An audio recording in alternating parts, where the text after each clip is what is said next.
Each afternoon, real setups are broken down with entry strategies and the technical reasoning behind every trade. This is today's best trade setups with verified investing.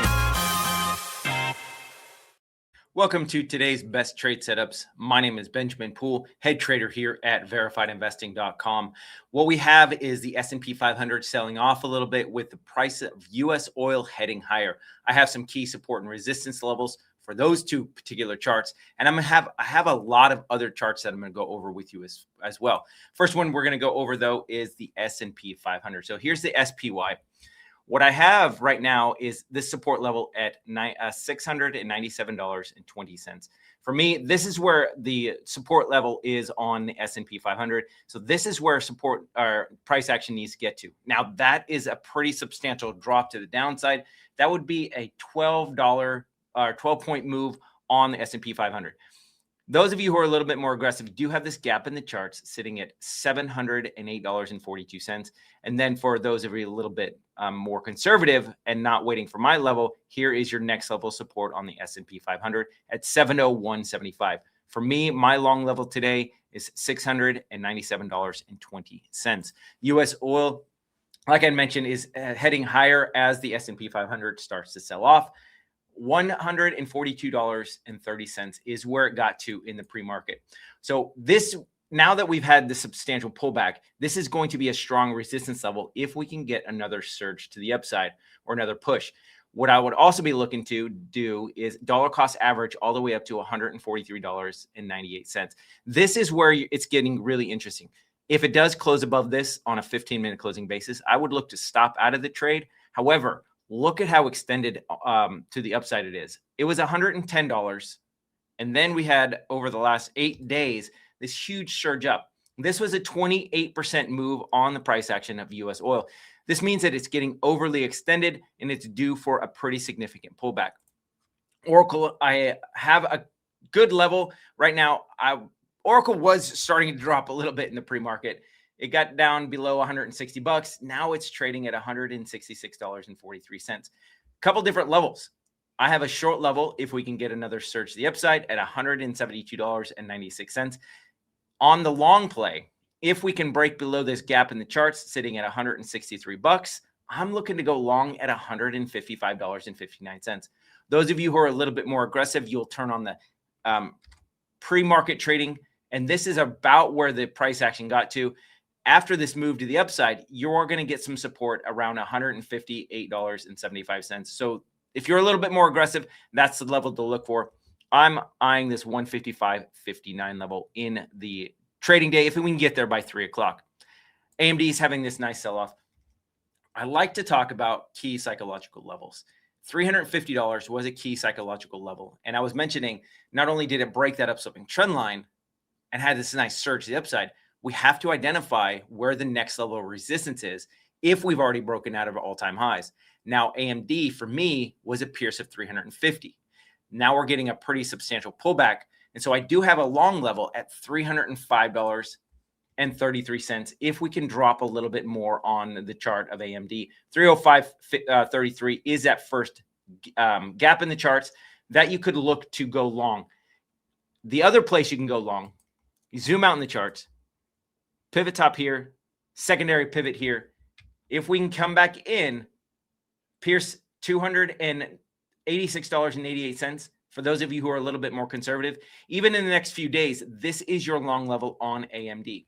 Now that we've kind of put in a top on AMD, or at least it looks like it's putting in a top right now, you could wait for this gap fill in the charts right here at $334.21 to re-enter a short. And this would be a day trade short, knowing that you've got additional resistance at $350.32.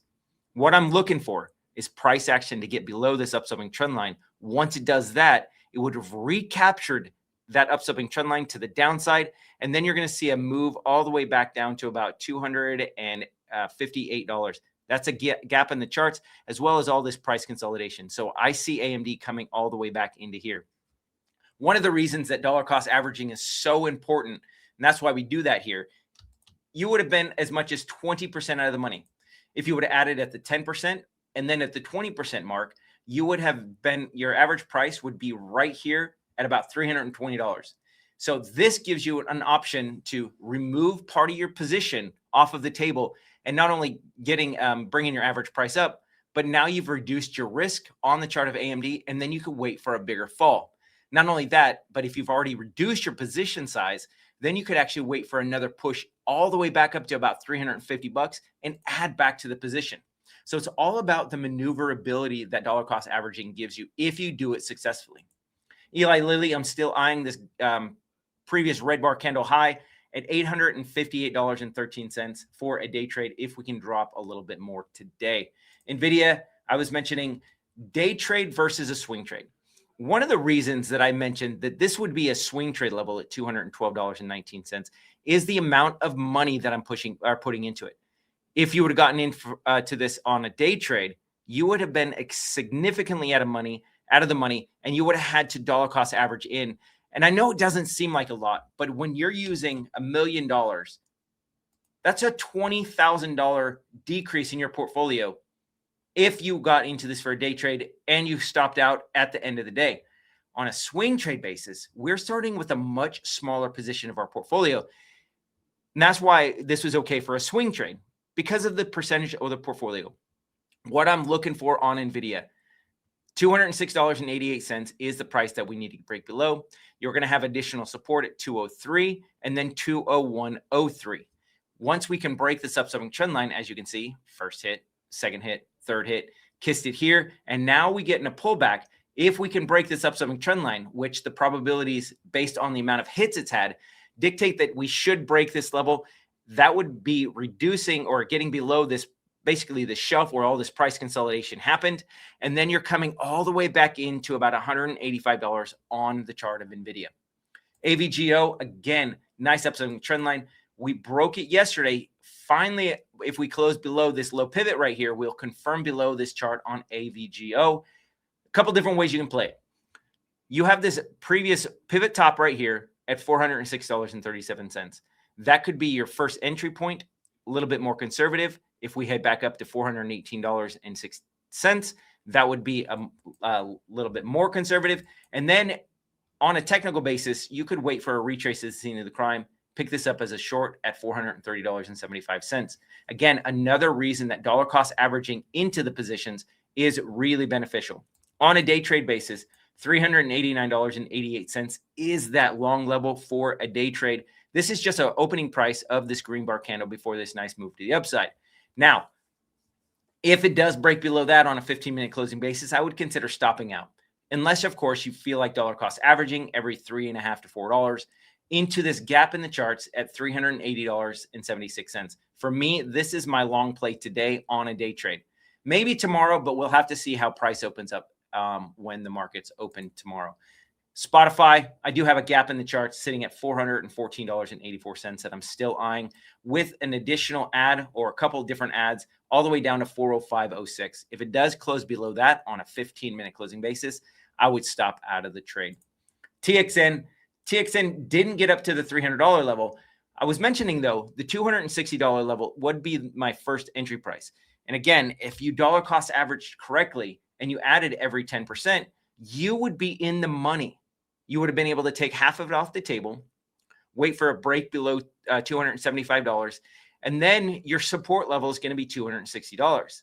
Similar with the price action of AMD, if we get below this upswing trend line, recapture it to the downside, the bears will then take over and send this all the way down into $231.27. You will have this gap right here just above it, about $235 as support, secondary gap here. But really, this is where I think that the price action of TXN will go to, if not even lower. But again, that would be my first level of support. As you can see, this was a pivot top here, and then all of this support in this area before the surge to the upside. Dell is coming back in nicely. I did have the midline of the parallel channel as resistance, and I mentioned originally $210.28 was the entry point for a swing trade short. Did get above that level. We were about 5% of the money, knowing that I could dollar cost average to the upper end of the parallel channel. Now that we're below this, we are waiting for price action to get back to the lower end of the parallel channel. And then we have to watch to see what price action does. If it consolidates on the lower end of this parallel channel, then I'm anticipating a nice fall all the way back down to $169.92. This chart is overextended. It's due for a major pullback. And again, that's where I see price action heading. We'll have to monitor it. If this consolidates right on top of this support level at the lower end of the parallel channel, that is when you can start anticipating a bigger move to the downside. You are going to have some support at 177.35, but we'll readdress this as the trade progresses. STX, I was mentioning also $600, key psychological levels. Whole round number of $600 was going to be your shortable level, knowing that you have key resistance levels above it as far as psychological levels. So then your entry point appears of that $600 on a day or on a swing trade basis.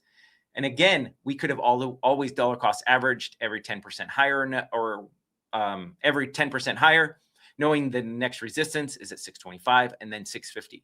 Now we're having a pretty substantial pullback in STX. And so had you taken that $600 level, you would be in the money right now.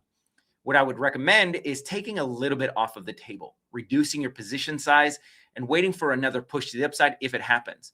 The nice thing about reducing your position size is it allows you to maneuver in this trade while also capitalizing on additional pullbacks if that happens. So we do have some support coming up on STX, and that's this upswing trend line.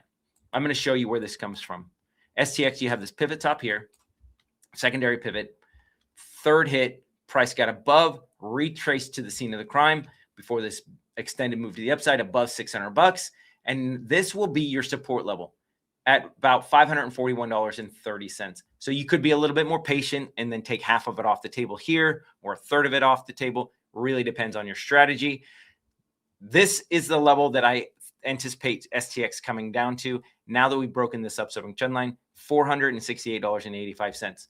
For a day trade, if we can get another surge to the upside, $595.86 is this gap in the charts.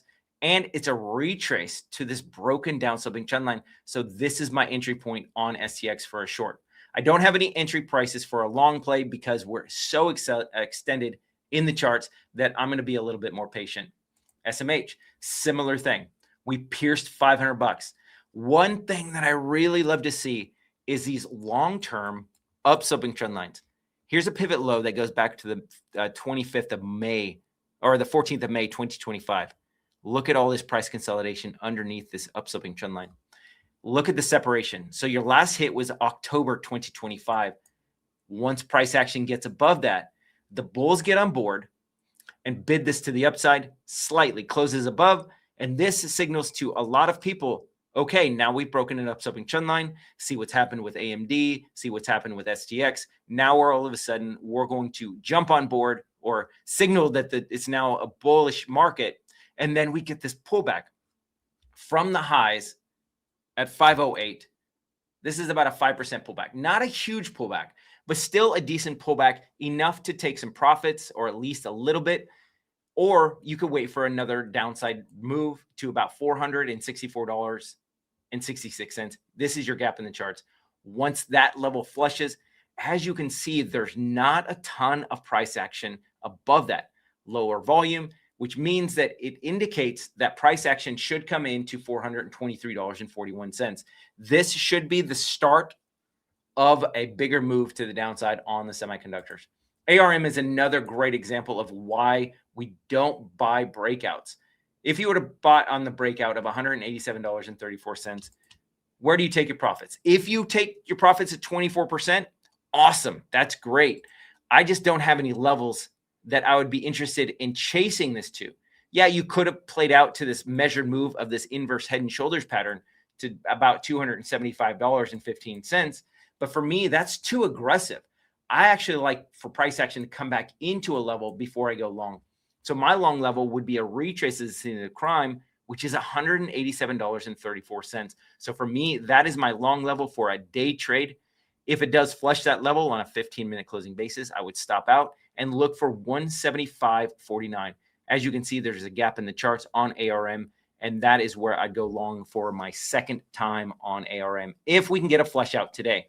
This is really bringing the semiconductors down, and that's why the SOXS is ripping, and the SOXL is fading significantly. Sandisk, overextended to the upside. This is the logarithmic chart. I was mentioning that this is a great opportunity for a short trade, knowing that I have additional resistance above at $1,351.98.